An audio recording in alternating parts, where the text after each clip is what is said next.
I also get going there. I apologize. I actually wanted to talk about housing too. I think it's horrible this woman passed away. God bless her family. She came all the way from India with intelligence, motivation, ambition, and we certainly need that here in the Capital District. Albany's like a second home to me. I worked here for for 40 years of my career. Because they wouldn't give me a job in Amsterdam, and it was a constant joke. Well, why can't you get a local job? Why can't you get a local job? Drive drunk cars for years. When they used to tell women to keep a white towel in your car, you might be sitting on the side of the road for hours at a time. But these ladies all thought it was funny in Amsterdam to constantly harass me, constantly put me down, and certainly their husbands too, behind my back, covertly. So this woman had a bright future, and she ends up perishing in this horrible, horrible fire. I've posted things on my post, but I think more people need to talk about housing. There's stuff going on in Chicago too, and certainly in my community, they rolled up, threw me on the street, and destroyed my home. Now they're trying to insinuate that I was the pedophile. They need to get the facts straight in Amsterdam. Okay, making my home into some shithole place to justify your own inappropriateness is pretty repugnant. But I'd like to talk more about housing here because I think it's repugnant that I can go around to all these places here in the Pine Hills and they're disgusting now that the people live here. Because this used to be very high end in the Pine Hills when I was in college. The frat boys were over there having their keg parties and flipping houses, and nobody obviously was putting money into these properties because they were just collecting the money and living the dream.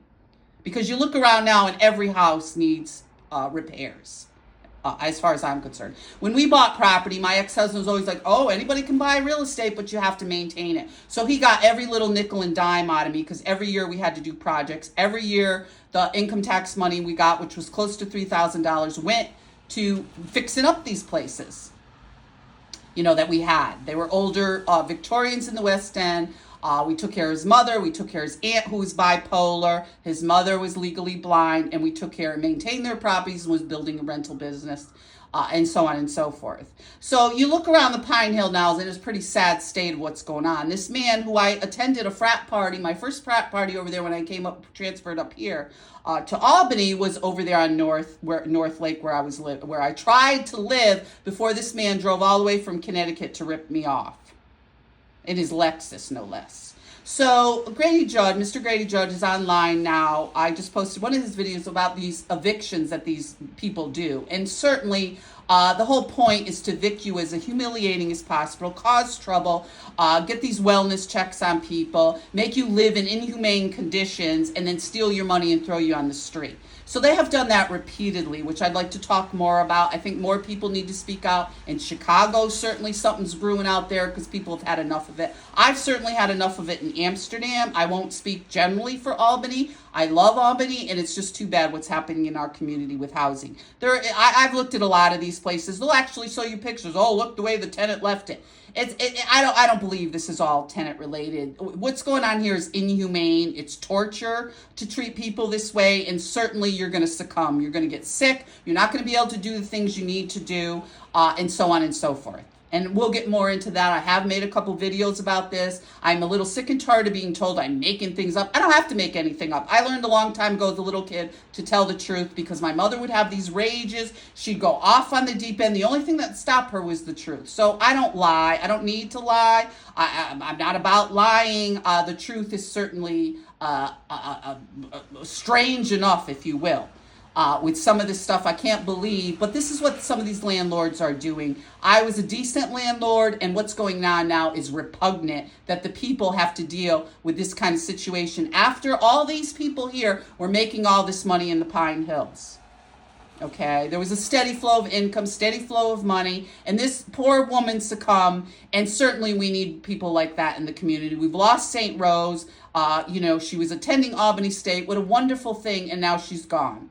Very, educated, intelligent, beautiful. She should have never been living in a place like that. I'm wondering why these average people in the middle have no accountability. I mean, they build themselves up as if they're elite. You're average. You're in the middle. You're average. And there's no accountability. So we're just doing a review about code inspecting and housing inspection. Why don't you talk to my neighbor up there on the lake and ask him how he stole part of my driveway and different things he's done, destroyed my private beach that used to have beautiful sand, amongst other things, okay? So these people get these jobs in the middle, and we can talk about the curves, because I've heard the curves my whole life from these people in the middle that seem to think they're elite, and there's no accountability. But if you don't put the pickles on the hamburger just right, you're out of a job.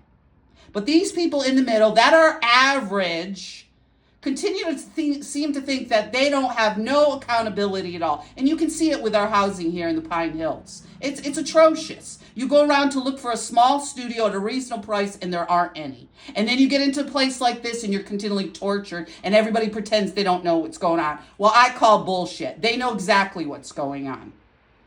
They know exactly, and they know that I know what's going on here. And they have known for the last 5 places, because this is being done deliberately. Because, of course, if you look like a welfare whore, you have nothing to say about anything, right? Or if you look like someone, you're an old hag, you're a certain age. And like I said, we'll get more into talking about the media, because that is my background, communications. And these people have endlessly. And I did have the good fortune, grateful, that I did look a certain way. So I certainly had been able to get some of these jobs and had some of the credentials, but it's very difficult because these people gang up against anybody else from the bottom that wants to move into these jobs because they're so exceptional. Well, you can look around this community and see how exceptional they are. They're average. The middle is average. It's average. And we need to hold these people accountable, because I'm getting a little tired of this constant, put on your pussy hat and go protest, and these people to continue over and over again have no accountability. And we see it with our school districts. We see it with housing now. We see it with law enforcement. And we certainly see it at our hospitals. Be safe.